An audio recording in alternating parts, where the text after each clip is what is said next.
이 시간 하나님께서 우리에게 주시는 말씀 보도록 하겠습니다. 사도행전 15장 36절에서 41절까지의 말씀 보겠습니다. 사도행전 15장 36절에서 41절까지의 말씀 제가 읽겠습니다. 며칠 뒤에 바울이 바나바에게 말하였다. 우리가 주님의 말씀을 전파한 여러 도시로 신도들을 다시 찾아가서 그들이 어떻게 지내고 있는지를 살펴봅시다. 그런데 바나바는 마가라는 요한도 데리고 가려고 하였다. 그러나 바울은 밤빌리아에서 자기들을 버리고 함께 일하러 가지 않은 그 사람을 데리고 가는 것을 좋게 여기지 않았다. 그래서 그들은 심하게 다툰 끝에 서로 갈라서고 말았다. 바나바는 마가를 데리고 배를 타고 키프로스로 떠나갔다. 그러나 바울은 실라를 택하고 신도들로부터 주님의 은혜가 함께하기를 바라는 인사를 받고서 길을 떠났다.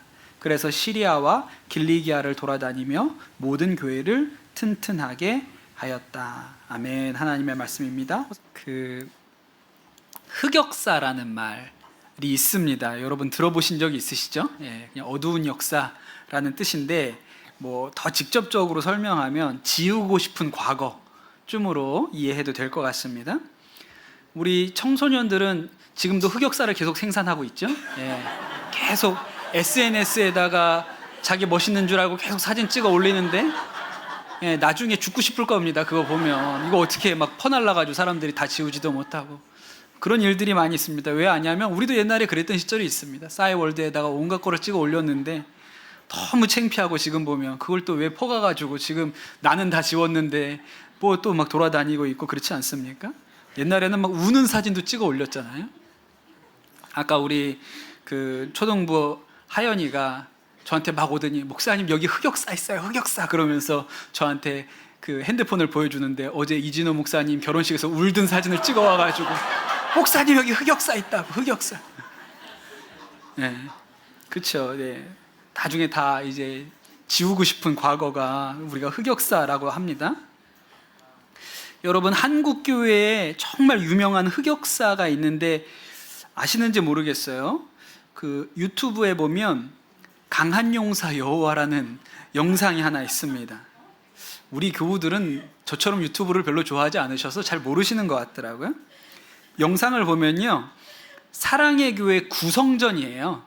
되게 오래된 일이죠. 구성전이고 건장한 남자 청년이 이렇게 사랑의 교회 마크가 선명하게 찍힌 하얀색 성가대복을 입고 앞에 나와가지고 혼자 특송을 했습니다. 노래를 너무 잘하죠. 강한 용사 여호와라는 찬양을 아주 힘있게 불렀는데 그 마지막에 강한 용사 여호와 이렇게 하는 게 있거든요. 거기에서 완전히 음이탈이 나가지고 난리가 나는 영상이 있어요. 한국교회 역사에 길이 남을 흑역사가 되겠습니다. 지금 이분이 어떻게 되셨을까요? 목사님이 되셨습니다. 그리고 그날의 사건에 대해서 인터뷰를 하셨는데 뭐라고 얘기를 하셨냐면 이렇게 얘기를 하셨어요. 샬롬, 세월이 화살처럼 빠른 것 같습니다. 이런 충격적인 일도 시간이 흐르니 별것 아닌 것이 되어버리네요. 제가 사랑의 교회 음악 간사를 했다는 것을 알게 된 어떤 분이 저에게 물어보셨습니다. 혹시 그 사랑의 교회 전설의 삑사리가 누군지 아세요? 혹시 그 자리에 계셨습니까? 그 사람이 바로 접니다. 그분은 어쩔 줄 몰라 하시면서도 기뻐하시는 것 같았습니다. 저는 노래를 부를 자격도 없는 사람이었습니다. 저는 단지 잘난 척을 하고 싶었고 환호를 받고 싶었고 우월감을 느끼며 그것이 노래라고 생각했던 것 같습니다. 생각이 이렇게 정리되자 가수의 꿈을 포기할 수 있었습니다. 제가 이런 생각을 할 때 진짜 강한 용사 여호와를 만났습니다. 그분은 저에게 하나님을 사랑하며 사람을 사랑하는 것이 어떤 것인지 알게 해 주었습니다. 저의 삑사리는 하나님 없이 살려고 했던 지난 삶의 요약입니다. 이제 하나님 없이도 행복할 수 있다는 허망한 마음을 뒤로하고 참된 것과 영원한 것을 따르려고 합니다. 너무 멋있죠? 아주 삑사리 영상이지만 훈훈하게 마무리가 되었습니다. 오늘 말씀에도 흑역사가 하나 나오는데요. 1차 전도 여행 때 바울과 바나바와 동행했던 사람 중에 마가라는 사람이 있었습니다. 예수님 살아계실 때 최후의 만찬을 했잖아요. 그 최후의 만찬을 했던 집이고, 또 같은 집에서 오순절 성령의 강림이 있었어요. 그 다락방집 아들이 마가입니다. 그래서 우리가 그 다락방을 마가의 다락방이라고 그렇게 얘기하는 거죠.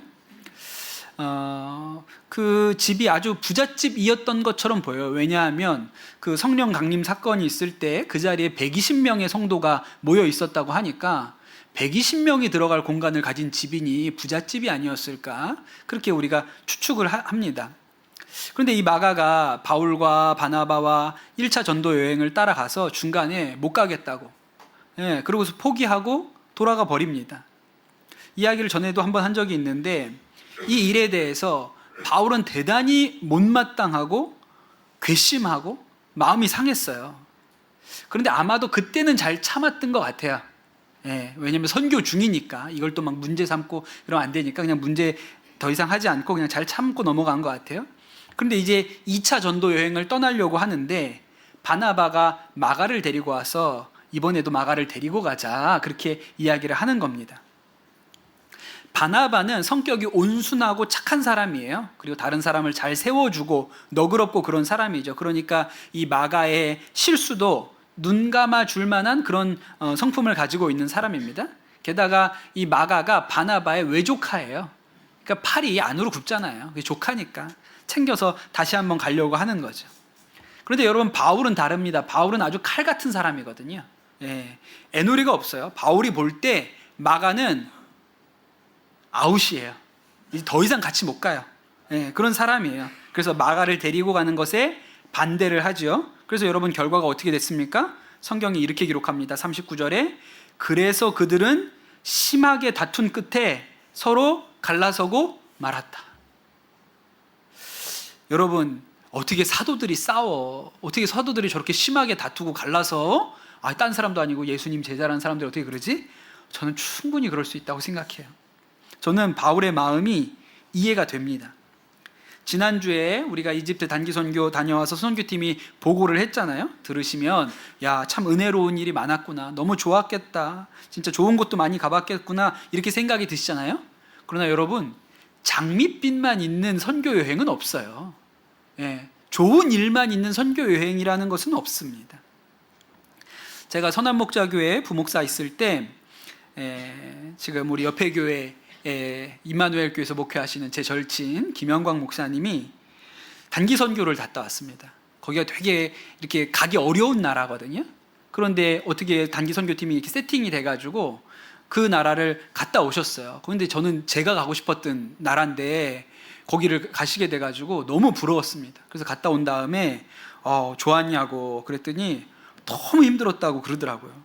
그리고 나서 선교 담당 목사님한테 가가지고 앞으로 단기 선교 가면 나는 빼달라고, 나 이제 더 안 갈 거니까 단기 선교에 너 이제 넣지 말라고 그렇게 얘기를 했다는 거예요. 그래서 왜 그러냐 그랬더니 같이 간 성도님 중에 한 분이 너무 말도 안 듣고 불평불만이 많고 협조도 안 하고, 그래서 그 팀 전체를 너무 힘들게 했다는 거예요. 그래서 자기는 돼가지고 이제 단기 선교 난 안 간다, 그렇게 얘기를 했어요.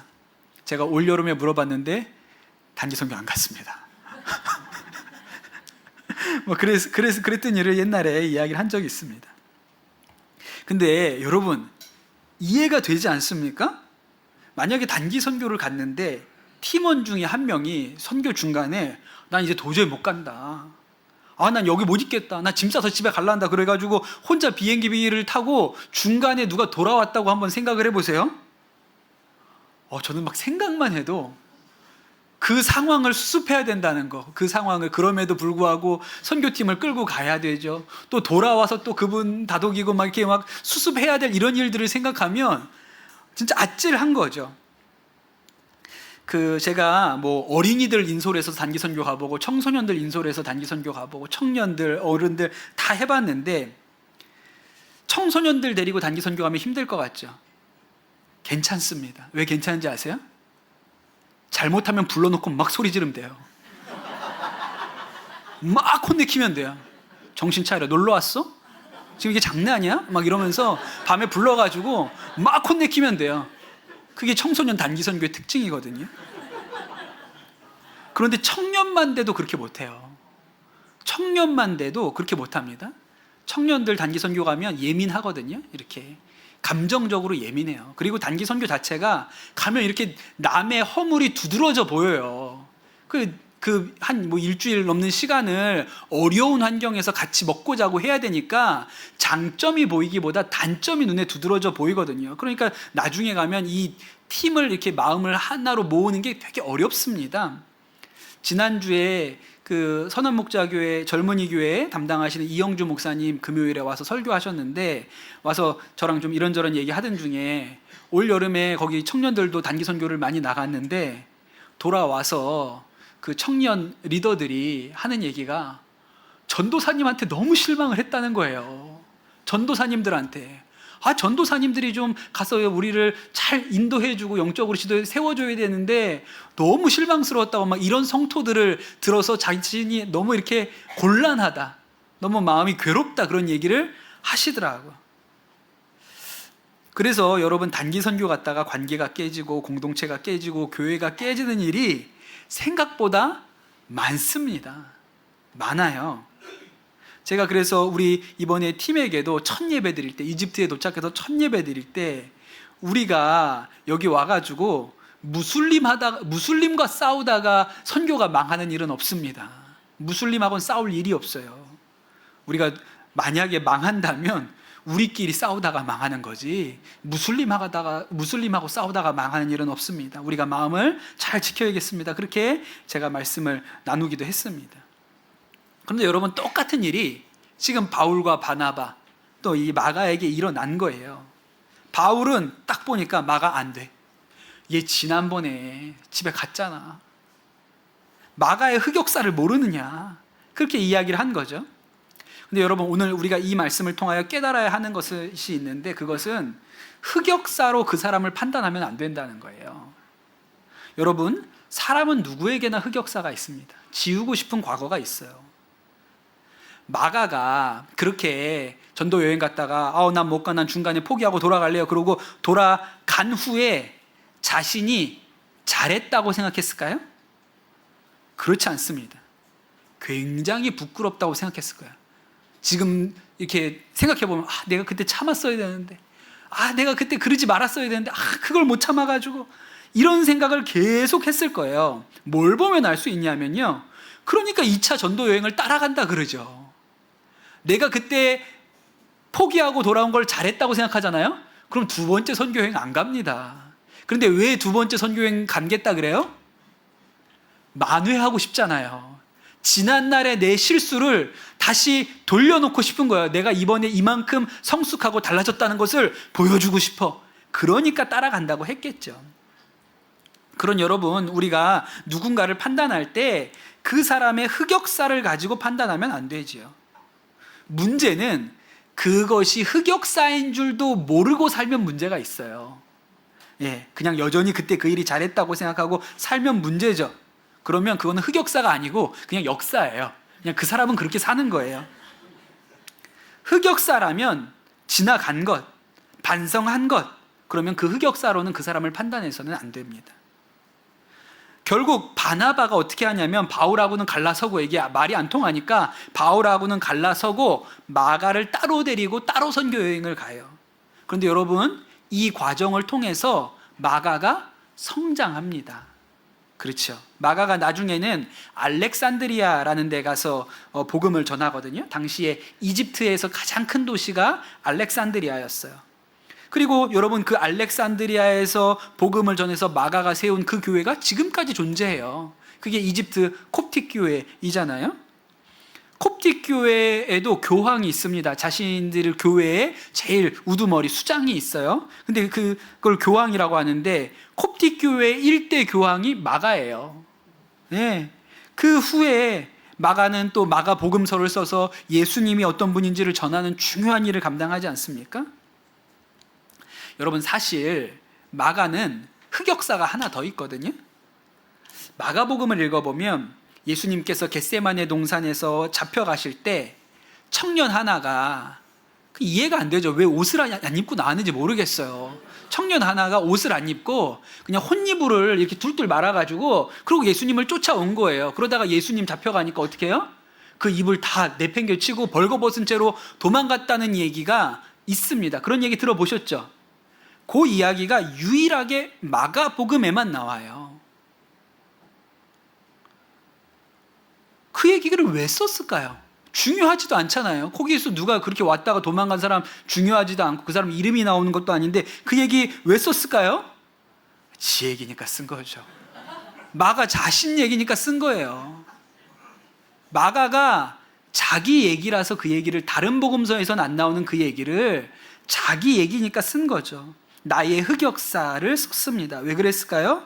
내가 예수님 잡혀가시던 그날 발가벗고 도망갔던 사람이 바로 나입니다. 그런 나도 이렇게 하나님의 은혜를 입어서 복음 전하는 사람이 됐으니 그 이야기를 하고 싶었기 때문에 마가복음에 유일하게 그 이야기 하나가 들어간 거예요. 그럼 여러분, 우리가 그 흑역사를 가지고 마가를 판단하면 되겠습니까? 아니죠. 그 흑역사가 중요한 게 아니라 하나님께서 이 마가를 어떻게 세우셨는지가 훨씬 중요한 것이죠. 사랑하는 성도 여러분, 우리가 흑역사로 사람을 판단해서는 안 됩니다. 지금 이 자리에는 없는데 우리 뒤에 유치부실에서 지금 유치부 교사로 섬기고 있는 박광호라는 청년이 있어요. 아시죠, 여러분? 박광호라는 청년이 있습니다. 제가 우리 광호 형제를 처음 알게 된 게 아마 초등학교 1학년, 2학년쯤이었을 거예요. 네. 아주 독특한 어린이였습니다. 그 이상의 말은 제가 아끼도록 하겠습니다. 광호 형제가 초등학교 3학년쯤이었고 동생 민호가 초등학교 1학년으로 들어왔어요. 그때도 여름에 우리가 성경학교 하러 올 여름에 우리 초등학생들처럼 외부에 나가서 캠프를 하러 갔거든요. 그때 2박 3일 했던 것 같아요. 둘째 날쯤 되었는데 우리 광호랑 민호가 가방을 싸서 운동장을 걸어가고 있었습니다. 그 선생님들이 막 쫓아나왔죠. 너는 어디 가냐? 집에 간다는 거예요. 왜 가려냐? 너무 여기서 힘들고 마음에 안 들어서 못 있겠다고 집에 간다는 거예요. 그래서 둘이서, 초등학교 1학년 동생과 초등학교 3학년 형이 둘이서 가방을 메고 그냥 가는 거예요. 선생님들이 막 뜯어 말려도 말을 안 들어요. 야, 차도 없는데 어떻게 가냐? 걸어서라도 가겠다는 거예요. 대단하죠. 그래서 얘들이 설득이 안 돼서 그때 이렇게 조를 나눴거든요. 6학년 언니 오빠들이 조장을 했는데, 그때 조장 중에 한 명, 6학년 조장 중에 한 명은 유기성 목사님 작은 딸이었고 또 한 명은 김승혜 목사님 큰아들이었어요. 니네 둘 다 일로 와. 니네 조원들이 지금 집에 가는데 너넨 지금 그러고 있니? 니네가 가서 붙들어 와. 그래가지고 걔네를 보내가지고 설득, 언니 오빠가 가가지고 막 구슬리고 설득을 해가지고 결국 데리고 들어왔어요. 그게 우리 광호 형제의 이야기입니다. 여러분, 사람을 흑역사로 판단하면 됩니까? 안 됩니까? 제가 강남 소남목자교회에 올 때 파송선교사 모집하는데 제일 먼저 파송선교사로 지원한 청년이 누군지 아세요? 그게 박광호예요. 그게 파송선교사로 왔다가 우리 교회로 제일 먼저 임명한 청년이 누군지 아세요? 그게 박광호예요. 박수 한번 칠까요? 네. 그러니 여러분, 흑역사는 흑역사일 뿐 흑역사로 사람을 판단해서는 안 됩니다. 그런데 여러분, 오늘 말씀을 읽어보면 또 다른 흑역사가 하나가 있어요. 바울에게도 이 일이 흑역사입니다. 바울은 마가의 흑역사만 기억했어요. 그래서 마가는 안 된다는 거예요. 그리고 나서 바나바랑 크게 싸웁니다. 제 생각에 바락바락 화낸 사람은 바울이에요. 바나바는 그럴 사람이 아니거든요. 바울이 바락바락 화를 내다가 결국은 안 되겠다, 바나바가 물러서서 그냥 따로 마가만 데리고 선교 여행을 간 거죠. 예, 그랬어요. 그런데 여러분, 다른 사람은 몰라도 바울은 바나바한테 그러면 안 됩니다. 바나바가 바울에게 얼마나 중요한 사람이에요? 바울이 핍박자였다가 회심하고 예루살렘 교회로 들어오려고 할 때 사람들이 믿어주질 않습니다. 저거 첩자야. 저 사람이 변화되었다는 것을 어떻게 믿을 수 있어? 아무도 안 믿어줄 때 유일하게 바울의 편에 서서 그를 믿어주고 예루살렘 교인들에게 내가 보증을 서니 이 사람 받아주시오 라고 했던 사람이 바나바예요. 바울이 고향에 내려가서 10년 동안 잊혀진 존재로 지낼 때 그를 다시 불러다가 안디옥에서 목회할 수 있도록 역할을 주었던 사람도 바나바입니다. 1차 전도 여행을 함께 했고 예루살렘 회의도 같이 갔던 사람이 바나바예요. 여러분, 이 정도면 나랑 좀 생각이 달라도 한 번은 들어줘야죠. 그런데 대판 싸운 거예요. 2차 전도 여행 그 전에 바울이 썼던 편지가 있습니다. 그게 갈라디아서거든요. 바울과 바나바가 예루살렘에 회의하러 가기 전에 그 갈라디아 지역 교회들한테 편지를 써서 보내면서 이방인들 할례 안 받아도 된다. 그 편지 써서 보낸 게 갈라디아서예요. 근데 여러분, 그 갈라디아서에 뭐라고 썼냐면 바울이 그 너무 유명한 말씀, 갈라디아서 2장 20절에 내가 그리스도와 함께 십자가에 못 박혔나니 그런즉 이제는 내가 사는 것 아니요 오직 내 안에 그리스도께서 사시는 것이라. 이렇게 편지 보내놓고 바나바랑 대판 싸운 거예요. 네. 그러니 여러분, 이 일이 바울에게 흑역사예요, 아니에요? 흑역사죠. 바울이 뭐라고 생각했을까요? 나중에 내가 그날 참았어야 되는데, 내가 진짜 그날 바나바한테 그렇게 하면 안 되는데, 내가 실수했어, 내가 잘못했어, 내가 시간을 되돌릴 수만 있으면 그냥 마가 데리고 가자 그럴걸. 그렇게 후회했을 거란 말이죠. 바울이 이 일에 대해서 자신이 잘했다고 말하지 않습니다. 나중에 바울이 로마 감옥에 갇혀 있을 때 이렇게 얘기해요. 골로새서 4장 10절에 마가가 여러분에게 가거든 잘 영접하라고 한 지시를 여러분이 이미 받은 줄로 알고 있습니다. 그러니까 마가랑 뭐가 풀렸죠. 그리고 바울이 죽기 전에 마지막으로 쓴 편지가 디모데후서거든요. 디모데후서에 이렇게 했습니다. 누가만 나와 함께 있습니다. 그대가 올 때에 마가를 데리고 오십시오. 그 사람은 나에게 요긴한 사람입니다. 그러니까 이게 풀렸어요. 그러니까 이 바울이 그때 바나바랑 싸우고 갈라지고 마가 안 데리고 가고 이 일에 대해서 잘했다고 생각하지 않아요. 내가 그때 참았어야 되는데, 내가 이 성질이 안 죽어가지고 그렇게 후회했던 것이죠. 그러니 여러분, 오늘 일어난 이 일이 바울에게 있어서 흑역사이지만 우리는 바울을 흑역사로 기억하지 않습니다. 하나님도 그렇게 기억하시지 않으시죠? 여러분, 세상에, 인생에 흑역사가 없는 사람이 어디 있겠습니까? 아브라함은 하나님 말씀을 못 믿고 하갈과 동침해가지고 이스마엘을 낳았어요. 그게 이 수많은 중동 문제의 뿌리가 되지 않았습니까? 모세는 하나님께서 시내산에서 그를 부르셨는데도 불구하고 저는 못해요, 보낼 만한 자를 보내세요, 저는 입이 둔합니다, 혀가 뻣뻣합니다, 이랬던 사람 아닙니까? 다윗은 우리아의 아내 바세바와 간음하는 일을 저질렀고요. 베드로는 흑역사가 너무 많아가지고 그 얘기하려면 지금부터 설교 한 편을 다시 시작해야 될 형편이에요.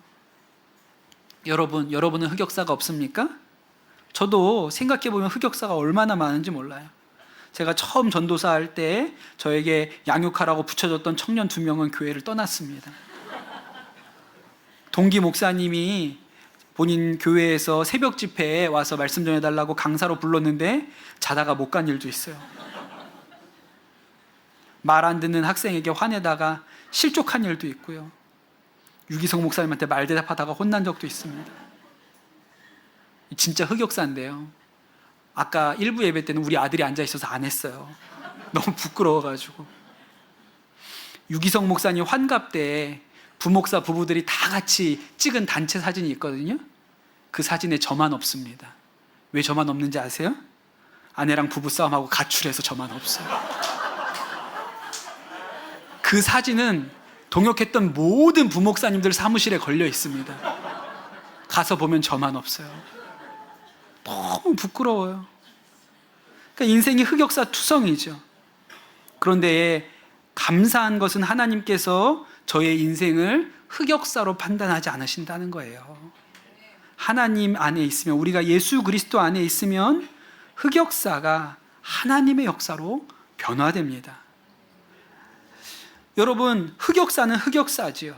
우리 주 예수 그리스도의 십자가는 그것이 나의 흑역사이구나, 내 부끄러운 과거구나, 내 수치구나 라는 것을 깨닫게 하는 십자가입니다. 그런데 그분은 그 흑역사로 우리의 인생을 판단하지 않으시고 평가하지 아니하시고 예수 그리스도 안에서 우리를 새롭게 평가하는 분이세요. 바울이 이렇게 얘기하죠. 그런즉 누구든지 그리스도 안에 있으면 새로운 피조물이라. 이전 것은 지나갔으니 보라 새 것이 되었도다. 아멘입니다. 사랑하는 성도 여러분, 여러분이 모두 예수 그리스도 안에 거하시기를 축복합니다. 그러면 여러분의 흑역사가 하나님의 구원의 역사, 구속의 역사로 바뀝니다. 이것이 우리의 믿음이지요. 그리고 우리도 또한 남들에게 있어서 그들의 흑역사에 대해서 관대할 수 있고 품을 수 있고 용서할 수 있게 되는 것이죠. 여러분, 그런 은혜가 우리 모든 강남 성남 목자교회 성도들 가운데 임하시기를 예수님의 이름으로 축복합니다. 이 시간 우리 같이 기도하겠습니다. 주님, 우리가 예수 그리스도의 십자가 앞에서 우리의 인생의 흑역사가 무엇이었는지, 나의 잘못이 무엇이었는지, 나의 수치가 무엇이었는지 깨달을 수 있는 믿음의 눈을 열어주시옵소서. 그러나 우리가 흑역사 가운데 머물러 있지 않고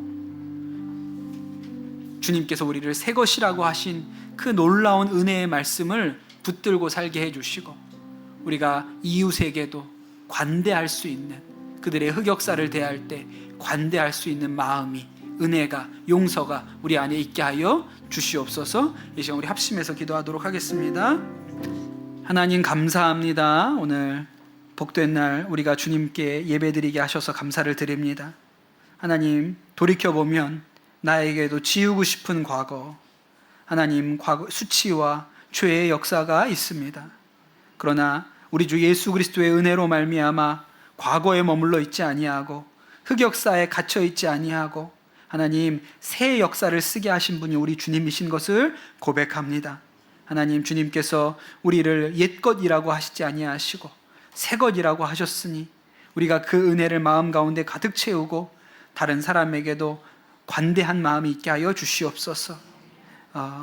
우리 가족에게, 이웃에게 그들이 악할 때, 부끄럽게 행할 때조차도 하나님께서 그를 일으켜 세우실 것이다, 아름답게 빚으실 것이다, 마음 가운데 믿어지는 은혜가 우리 가운데 있게 하여 주시옵소서. 감사합니다. 모든 말씀 우리 주 예수 그리스도의 이름으로 기도드립니다. 아멘.